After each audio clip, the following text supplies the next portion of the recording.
Salve! Bem-vindos ao lado Cult da Terra. Meu nome é Fábio Rezende e hoje eu vou compartilhar com vocês gibis HQs lidas nesse ano de 2021, este ano que já está findando, né? Já está indo embora. E por alguma coincidência, esse ano eu só li clássico, foi absurdamente clássico desse ano. Só li coisa épica, só coisas boas, então eu vou comentar um pouquinho aqui com vocês.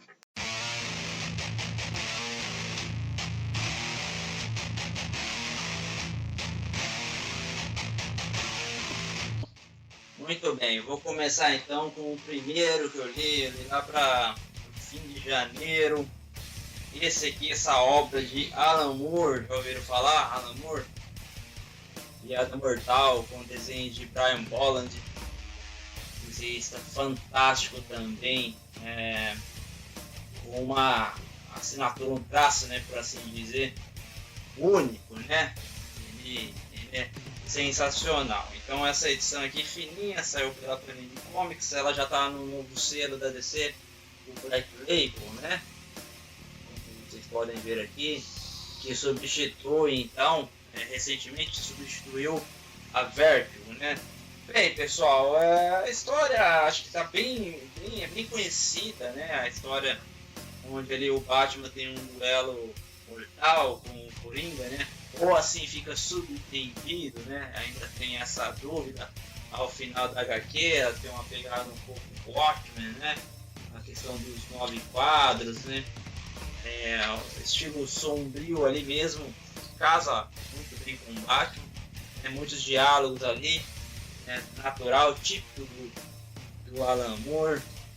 A origem aqui, a gente tem também seria a origem definitiva, né, do Coringa, né, o que leva ele a se tornar esse maníaco, esse terrorista, o palhaço do crime, né, então, que leva ali o Bruce, né, a últimas consequências ali. Na verdade, quem foi mais vítima aqui foi o comissário Gordon, né, a Bárbara também, Batgirl. Aqui eu entendo que essa história é canônica, porque apesar de ter a polêmica se o Coringa morre ou não ao final, você que não leu, se tomou esse spoiler, né? Mas isso aqui já é antigo. A Bárbara depois se torna oráculo porque ela fica incapacitada de combater o crime, né? Devido ao tiro ali localizado ali numa vértebra, né? Que possibilita ela de andar. Enfim, começando já o ano então com esse classicão aqui, né? O próximo eu não o adquiri de forma física, eu li de forma física, mas foi um amigo que me emprestou e fez essa gentileza, me emprestou um box fechado, uma trilogia da Druna, cara. A Druna é uma mulher sensacional, voluptuosa, né? Muito sedutora, muito sexy, né? Falava português, cara, é gostosa, cara. Enfim, né? Mas é uma história que ela aborda muito a questão, de fato, do erotismo, da sensualidade. E eu confesso que quando eu li, eu fiquei surpreso, né? Não vou dizer chocado, porque eu não esperava tanta algo tão explícito assim mesmo nas cenas ali que envolve de fato sexo, né? Um vídeo muito adulto, obviamente, né? Pesado ali, com cenas obviamente explícitas de sexo, misturado com ficção científica, né? Para a época em que foi lançado, acredito, animados dos anos 80, na transição para os 90, né? Começou no final da década de 80. A sacada que ele teve ali no primeiro, no volume 1, achei um plot muito interessante, né? Então ele mistura muito bem isso com as cenas onde tem cenas de fato de sexo, né? Onde é polêmico, né? O volume 2 e 3 eu não, confesso, não compreendi muito bem, né? Eu não saquei muito bem, talvez pelo jeito de a narrativa, né, dos gibis europeus, a forma como eles fazem mesmo, a própria ficção deles, né? É um pouco diferente do que eu estou habituado, pelo menos por enquanto, né? Tanto no cinema quanto nos quadrinhos. Mas com certeza Druna é um clássico absoluto, recomendadíssimo, né? Bem, então depois de Druna, li esse aqui também, que fazia tempo, né? Aí, ó, um ano onde temos o Homem-Aranha, né? O Homem-Aranhas no cinema. Aqui um clássico também do Homem-Aranha, A Última Caçada de Kraven. Aqui esse gibi eu confesso que eu tava com com muita expectativa, bem elevadas, e ao ler não foi tão assim, né? Eu não entendi porque esse gibi é considerado tão assim conceituado, ele é tão reverenciado, né? Porque eu vi o pessoal aqui tentou emular um pouco do sucesso do Watchmen que estava acontecendo ali, né? Mais ou menos na mesma época ali, de 86 a 90, né? 89, né? Todo mundo quis surfar nessa onda mais sombria, violenta, adulta, né? Basicamente aqui o Craven ele quer se tornar o Homem-Aranha, né? Ele não, pelo que eu percebi aqui, ele não é um cara super poderoso, com super força, mas ele consegue em dado momento derrotar sim o Aranha. A história é bastante focada no Craven mesmo, né? Assim, acho que talvez eu achei a narrativa um pouco, os argumentos, né? O enredo em si meio fraco, né? Mas tem algumas pancadarias aqui, né? Alguns combates que eu gosto muito, né? Tentaram colocar um plot twist ali, mas enfim, talvez isso tenha algum mérito, né? Algo sensacional na minha opinião, não fez explodir a minha cabeça, mas não deixa de ser um clássico da Marvel, né? Há muito tempo eu queria ler essa história e eu li agora em 2021. Muito bem, agora sim, cara. Eu li no começo dos anos 2000 o Cavaleiro das Trevas 2, eu não havia lido ainda, né? Isso nos meus anos 2000. Li o gibi desde 94, mas eu nunca li o Cavaleiro das Trevas original, né? A origem, o primeiro ali onde há o confronto do Superman com a gangue dos mutantes, né? Aquela treta ali na lama do Batman. Eu alguns poucos anos atrás eu assisti uma animação da DC muito boa, por sinal. Eu ainda não tinha lido, né? Mas me pareceu fiel, né? Pelo pouco que eu vi, assim, de resenhas. Mas enfim, aí eu adquiri essa bolacha aqui, essa coisa magnífica, linda, edição definitiva, ou né, uma das edições definitivas. E aqui traz também o Cavaleiro das Trevas número 2, né? Mas quem se importa, né? Apesar de eu gostar da história, né? Ao reler ela eu vi que não era tudo isso, na época eu era mais jovem, não tinha tanta bagagem assim, não que hoje eu tenha, mas não tinha menos bagagem com quadrinhos. O que interessa de fato então é o que ocorre aqui, né, cara? Também ali não chega a ser algo que buscou a inspiração do Watchmen, mas era aquele momento ali, né? Que o mundo vivia, talvez, vamos dizer assim, o zeitgeist daquela época, daquele momento. Então, talvez a inspiração do Alan Moore, do Frank Miller, ainda com pontos de vista diferentes, né? Social, político, né? Mas acredito que ninguém comprou ninguém. Os dois têm suas identidades, esses dois gibis, né? Esse Cavaleiro das Trevas junto com o Watchmen está sempre figurando nos top 10 de HQs clássicas, de HQs definitivas, tops, né? O Alan Moore teve essa sacada aqui de pegar uma narrativa com noticiário, os quadrinhos os jornalistas, as notícias ali, né? Tipo hoje, se você dá um soco na sua TV em alguns programas, escolhe sangue, né? Aqui, né? Aqui temos aí também a presença do Coringa, um Batman velho já bem carrancudo, né? Aposentado, ele se viu obrigado a voltar na ativa para pôr ordem em Gotham, porque o negócio saiu do controle. Tem a presença do comissário Gordon. Bem, recomendadíssimo esse gibi, facilmente top 10 de coleção e por acaso ali este ano. Muito bem. Falando em Frank Miller, olha só. Também esse ano, que beleza, hein? Que lindo. A Queda de Murdoch também. Aqui com desenhos de Mazzucchelli. Pois é, eu me lembrei que eu li outro gibi do Frank Miller, né? Deixa eu pegar na ordem, tô fazendo na ordem. Por isso deu esse insight que depois de ler ali o Cavaleiro das Trevas, Batman 1, viu o nome ali, eu dizia, é o mesmo? David Mazzucchelli, né? Que basicamente, se eu não estiver falando uma grande abobrinha, depois ali da Crise das Infinitas Terras, a DC resolveu reformular ali toda a DC, né? Mas ali tem um foco principal nos medalhões da editora, e o Frank Miller ficou a cargo do Batman. Afinal, ele manda muito bem com personagens urbanos, heróis urbanos, né? Então você vê ali uma origem aqui focada também mais do ponto de vista do Gordon, que é capaz de chegar em Gotham, uma Gotham sempre suja, corrupta, né, indecente. Tem o Bruce também começando aqui, bem jovem, começando ali, né, afinal ano muito. Participação da Mulher Gato muito bacana. Cara, tem um lance aqui do Gordon, né, cara, dele se envolver, tem um caso extraconjugal, isso eu achei muito massa, cara, trazer isso. Esse troço traz bastante realismo pro quadrinho, né? Eu percebi que o Frank Miller buscou muito disso, tanto é que o Christopher Nolan em seu Batman Begins pegou muito dessa fonte. Cara, é muito bom esse quadrinho aqui também. Esse aqui sim bateu as minhas expectativas, tá? Muito bem, voltando então pro Queda de Muro, que é a mesma dupla criativa, então, Miller e Mazzucchelli, mais ou menos a mesma época, de um ano de diferença. Aqui é a derrubada do Matt Murdock, o advogado ali da Marvel, aqui uma amiga do Rei do Crime, Wilson Fisk. Muito boa a trama, tá? Também a pegada bem realista, né? Isso que é legal com heróis urbanos. E a maneira ali, na época é bacana, né? Você volta naquele período, obviamente eu era uma criança aqui, né, cara? Talvez mal falasse, mas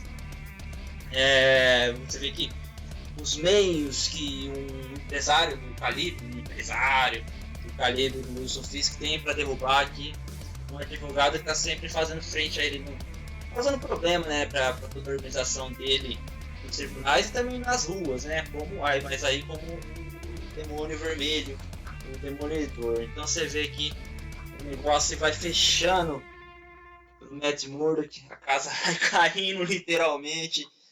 E é muito bom, cara. O final ali, acho que dá uma quebra de paradigma, né? Aparece um personagem.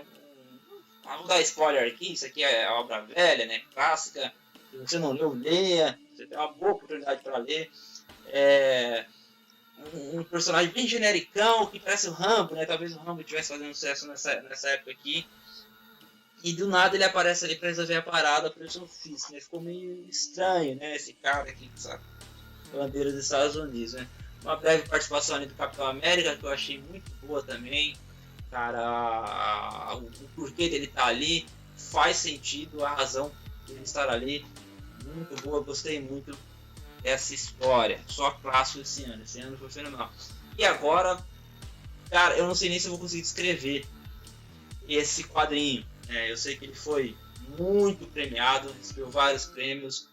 Ele foi escrito por Art Spiegelman, que ele conta a história real do pai dele, que foi prisioneiro de um campo de concentração em Auschwitz, ali na Áustria, ou ali dos nazistas, né? Eu não vou citar exatamente, mas tem tudo aqui, tem até mapa, tem tudo muito bem explicado. Eu achei que ele cativou bastante por esse quadrinho, porque ele conta, os personagens são bichinhos, é como se fosse interpretado por alguns bichinhos. Os judeus são os ratinhos, né? Salvo engano, é maus em alemão, né? Então são maus ou ratos, os judeus. Os nazistas são gatos, né? Os poloneses são porcos, não me pergunte por quê, não sei se é uma ofensa aos poloneses, qual é a referência. E os americanos, os poucos que aparecem, são ali interpretados por cachorros, né? Afinal, cães e gatos ali, né? Os americanos vão lá caçar os gatos nazistas, cara. Cara, esse gibi aqui, ele é demais. Esse gibi é demais. Eu pretendo ler ele de novo, né? Sempre vi ótimas resenhas dele. Um amigo mesmo que me emprestou, por acaso, Bruna, havia me recomendado. Não é um gibi de ação, é um gibi de história real, mas assim, coisas inacreditáveis mesmo. Inacreditáveis de fato, né? O que passou ali no centro de concentração, não foca nas batalhas, né? Tem uma passagem ali pela batalha, afinal o pai do Art Spiegelman, que foi prisioneiro ali, ele foi preso, né, capturado em batalha ali, né, defendendo ali seu pesado freio, não lembro se era Polônia, enfim, acredito que é leste europeu ali, onde a batata assou pra caramba. Rapaz, dá raiva dos alemães aqui, viu? E o fato, né, tudo relatado, documentado, você percebe que não tem floreio, porque ele aponta as falhas do pai dele. O pai dele não é só um herói, de fato ele é, mas ele poderia ter escondido detalhes, né? Até o fato do pai dele ser racista, assim, né, com negros, né? Alguém que sofreu tanto na mão dos alemães, então ele não esconde isso. Então eu não vejo por que ele ter floreado. Eu acredito que a história foi verdadeira e mereceu cada prêmio, levou recomendadíssimo. Isso aqui é uma obra. Isso aqui é cult demais, cara. Isso aqui eu vou dizer. Isso aqui é cult, cara. Bom, adquira ou leia. O mouse é muito bom. Que sorte a minha de ter lido tudo isso, hein? Bem, vou acelerar aqui, que o vídeo tá ficando comprido. 2 quadrinhos do Thor aqui, os 2 da Salvat, né? Bem, o primeiro aqui, Contos de Asgard. Veja só, Stan Lee e Jack Kirby. 2 lendas, né? Jack Kirby nem se fala, né? Stan Lee é pop, mas o Jack Kirby é o rei, né, cara? Inclusive, ele tinha muito conceito, criação dele, tanto pra Marvel, mas acho que ele explorou melhor isso na sua passagem pra DC. Mas é um gênio que pra época era fora, né? Era fora da curva ele, né? Basicamente aqui são contos curtinhos que tinham ali creio que na década de 60, 70 aqui, nos quadrinhos do Thor, para resumir ali a mitologia nórdica. E apesar de amar demais mitologia, eu não sou um conhecedor, né? Como sempre, sou um entusiasta, mas tem muitos contos aqui que eu acho que eles se baseiam muito bem na mitologia em si, eles buscaram lá, né? Seres mitológicos, feras, né? Deuses, heróis. Esses contos de Asgard aqui me diverti muito lendo, cara. E a arte do Jack Kirby, a narrativa, cara, o Stan Lee me parece que escreveu muito bem aqui também, né? A gente tem que dar o braço a torcer também, porque ele foi ele que escreveu, né, cara? Então, sensacional. Pra mim é um clássico, sim. É uma compilação, né? Mas é uma fase clássica, cara. Então, recomendadíssimo. Aí, na sequência, cara, aqui temos o Walt Simonson, que foi alguém que tem aqui, né, uma apresentação dele, tem os feitos dele na indústria dos quadrinhos, e é um cara muito respeitado, né? Eu sempre ouvi falar dele. Ele aqui nunca tinha ouvido nada, e ele é um cara, um grande entendedor de mitologia nórdica também. Então ele pega muito ali, né, muito da fonte do Kirby de Stan Lee. Provavelmente ele cresceu, né, na sua juventude, ele leu muito daquilo lá, releu 500 vezes. Tem a arte dele que também é muito boa, me agradou muito, cara. Isso aqui foi na década de 80. Achei muito bonita mesmo, cara. Muito bacana mesmo. Bastante cenas de ação, bastante pancadaria. Aqui, a origem do Bill Raio Beta, um serzinho bem poderoso também na Marvel ali. Gostei muito da origem do Bill Raio Beta, cara. A história é muito boa, viu? Tem umas sacadas muito interessantes aqui. Tem pancadaria, tem Mjolnir, tem Odin. Muito bom. Também considero um clássico, né? É uma fase clássica sim. Falando em Segunda Guerra, falando em gênios, né? Em lendas dos quadrinhos, né? Temos aqui Ao Coração da Tempestade, de Will Eisner, né? O Oscar dos quadrinhos, a premiação máxima dos quadrinhos leva esse nome, Eisner, né? Então, para você ver o nível de criador do Spirit. Aqui é meio que uma autobiografia também, né? Ele serviu na Segunda Guerra, então ele conta aqui um pouco da origem dos pais, na Europa também, como eles eram fugindo ali da Primeira Guerra, né? Acredito que o pai dele fugiu, né? A mãe dele já morava nos Estados Unidos, também descendente ali, também judia, né? Obviamente, né? É uma comunidade forte até hoje. Então ele se estabelece nos Estados Unidos. Então tem parte da infância dele, da adolescência, e na fase adulta ele resolve que ele quer servir o seu país, né? Não sei se ele lutou em uma batalha em si, mas fica claro aqui que ele serviu no exército, né? Talvez em trabalhos mais burocratas, né? Administrativos, enfim. A história é agradável também, escreve muito bem, afinal é o Will Eisner, né? Não é aquela arte primorosa, né? Ele que desenhou também. Mas, assim, por ser autobiográfica, cara, é bem pessoal, né?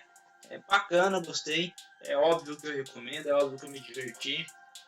também é uma obra muito bonita, O Coração da Tempestade, tá bom?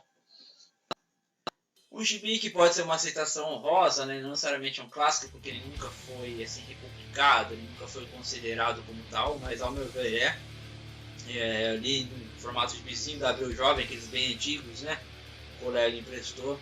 É o Vigilante da DC, um herói urbano, uma espécie de justiceiro, só que ele não é ali como o Frank Castle, né, uma força tática militar, né, embora ele seja um excelente atleta marcial, conhecedor ali, de armas de fogo e grande estrategista, né, mas ele é, salvo engano, um diplomata, um promotor ali ligado ao governo dos Estados Unidos, uma parada meio esquadrão suicida assim, né, então ele, mas não necessariamente por debaixo dos panos, como seria a Força Tarefa X, né, mas é uma história assim que por ser do mainstream, ainda que seja um personagem de terceiro escalão da DC Comics, né? Vai estar, uma curiosidade, ele vai estar na série do Pacificador, né? Peacemaker da HBO. Mas é um gibi onde o personagem principal, nas últimas páginas, ele comete suicídio, cara. Então, assim, algo meio na pegada Vértigo. E com uma abordagem muito interessante, cara. Com bastante questionamentos assim, sociais, assim, né? Coisa que dificilmente você vê no gibi de heróis ou super-herói. Então, se não é um clássico, fica pelo menos uma citação honrosa aqui, esse gibi que eu gostei muito. Bem, aqui também é um outro que eu, né, no meu ponto de vista, eu considero assim um clássico. Lex Luthor, biografia não autorizada. Bem, eu posso dizer, cara, que essa história aqui é meio uma pegada Vértigo, né? Trata-se aqui de um repórter investigativo, né? Ele passa a investigar a vida do Lex Luthor para escrever, né, uma biografia não autorizada, daí o título, né, e ele passa, por questões, razões óbvias, a sofrer represálias, né, então ele se põe em risco aqui, né, cara. Então o Clark Kent é envolvido aqui com muitos suspeitos aqui, né, no plot que existe aqui, né, juntamente com o Lex Luthor e esse jornalista. Uma pegada bastante, não vou dizer noir, né, mas é investigativa, criminal, policial, né, nada de Superman voando para cima e para baixo. Na verdade só aparece o Clark Kent, né, o Super não aparece como Super, apenas como Clark Kent, né, bem pé no chão, uma pegada meio Batman no 1. Tá aqui, vocês estão vendo. Bem, recomendadíssimo. Me surpreendeu, né? Eu já tinha ouvido dizer que era uma boa história. E esse gibizinho aqui, apesar de fino, né? Uma história até curta, mas ele traz as primeiras aparições de Lex Luthor, né? Por que as primeiras, né? Porque tem mais de uma. Sim, né? Tem a primeira de fato, né? A origem dele lá na década de 40.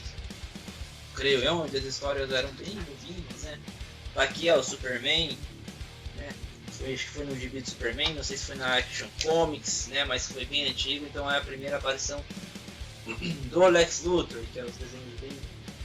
Me divirto bastante vendo essas origens, cara, que a Panini costuma publicar nas HQs da Eagle Moss também, né, sempre tem ali a primeira aparição de um personagem envolvido na história, né, o do principal, né, e aqui, depois dessa, é a primeira aparição do Luthor no pós-crise, né. Foi um reboot lá. E aqui você já vê já a pegada mais oitentista, né? O Lex Luthor aqui com cabelo, né? Cabelo era ruivo. Aqui em seu iate, sempre tramando. E muito bacana. Aqui sim temos o Super também. Então é isso, recomendado.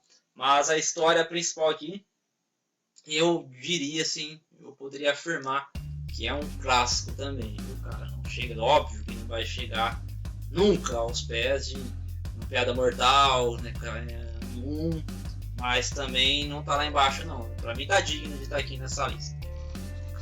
E pra finalizar, uma história que eu queria ver há muito tempo, muito tempo, um cara que eu gosto muito, Hal Jordan, tá aqui, saiu pela Eagle Moss, Crepúsculo, Esmeralda barra o Novo Amanhecer, né? Então ele traz ali digamos, ali, né? Antes do Hal Jordan se tornar Parallax, o fim dele como Lanterna Verde, como, né, o conhecemos ali como um herói, como um policial intergaláctico bonzinho, ele se rebela, ele se revolta, dando início ali então a jornada do Kylo Ren, que eu também gostei 90, década de 90 aqui, bastante pancadaria, uns desenhos bem assim na pegada da Image Comics, né? A DC e a Marvel teve que correr atrás, então novos visuais, mais cores, mais explosões nas capas, mais ação, né? Mais pancadaria, poderes, menos conversa, apesar de ainda ter bastante balões aqui. Mas a história em si aqui, que leva, né, os questionamentos, o que o Hal Jordan passa, né, até ele decidir. Na verdade, você precisa entender os eventos que levaram até essa HQ, que aconteceu nas revistas do Superman, né, nos eventos do retorno do Superman, assim que ele morreu. Hal Jordan teve a sua cidade, Coast City, destruída por Mongo, um vilão lá do Superman. Depois aqui ele passa a aparecer bastante na história do Lanterna Verde, depois disso, inclusive ele aparece aqui. Aliás, uma dessas primeiras histórias de primeira aparição aqui é dedicada à primeira aparição do Mongo, tá? Mas depois a gente chega lá. Então o Hal Jordan tem alguns questionamentos aqui, né? Sozinho, né? Ele queria reconstruir, né, toda a cidade e dar vida, né, por meio do anel aos moradores ali, pessoas conhecidas, entes queridos que ele perdeu. Afinal, toda a cidade foi varrida, né, pelo Mongo, a chegada do Mongo no planeta Terra, né? Os caras tentam quebrar. Ele dá um cacete no Mongo ali no Retorno do Superman. Essa HQ eu tinha, uma das primeiras que eu li na minha vida. Mas tá aqui, aí ele fica sem poder no anel, é advertido por um guardião do universo. Afinal, ele tava usando em benefício próprio, né? E ele faz um juramento ali que não, que isso não deve acontecer. Aí, enfim, resumindo, ele vai em busca de mais poder, então ele vai pra Oa, querer mergulhar na bateria central de Oa, né, cara? Onde ele adquire muito poder e se torna o Parallax. Aqui ele vai descendo o cacete, dando a porrada de um. Olha que maluco aqui, cara, esse quadrinho aqui. O cara pirou, né? E o cara sai na mão com o Kilowog, sai na mão com o Sinestro, tá aqui o Sinestro, que é o cara zica. Mas não tem pra ninguém, dá cacete no Sinestro, quebra o pescoço dele. E pau nos anõezinhos azuis. Muito boa, pancadaria aqui com o Kilowog, cara. Monstrão a la Hulk, né? Longe de ter a força e resistência do Hulk, mas também tá lidando ali com o Hal Jordan, né? Vamos combinar. E tá aí, cara. Aí aqui tá a origem do Parallax. Cara, isso aqui é clássico sim, viu? Isso aqui é um clássico sim. Aí começa então a trajetória do Kyle Rayner, um dos Lanternas Verdes que eu mais vi ali. Né, quando acompanhava, né, na década de 90, fim da década de 90, começo dos anos 2000, né, com um visual bacana também, ó, pegando ali a rabeira da Image Comics. Mongo aparece novamente ali, pancadaria, e é isso, tá aqui, Superman, como sempre, tá em todas. A primeira aparição aqui ó, Alan Scott, né, fazendo uma aparição aqui, né? Lanterna Verde original dos originais, era de ouro. E aqui a primeira aparição do Mongo, com direito à participação do Caçador de Marte, no videozinho aqui do Superman, creio eu, década de 70, né? O cara 60, não me recordo. Então esse gibi aqui sinalizou o ano, pelo menos dos clássicos. Eu li outros, né? Dos clássicos, esse fechou o ano. E tem mais alguns para ler, mas não deixa de ser, não chega, na verdade não chega a ser clássico. E é isso, pessoal. E eu vou deixar o link desses gibis aqui, caso você queira adquirir algum ou alguns, porque eu consegui deixar com achar disponível na Amazon. Essa é uma boa forma de você ajudar o canal que está começando agora. Se você clicar, se interessar e clicar, comprar clicando por esse link, dá uma força pra gente, tá? Você vai adquirir um produto sensacional, afinal aqui só tem história foda, com o perdão da palavra.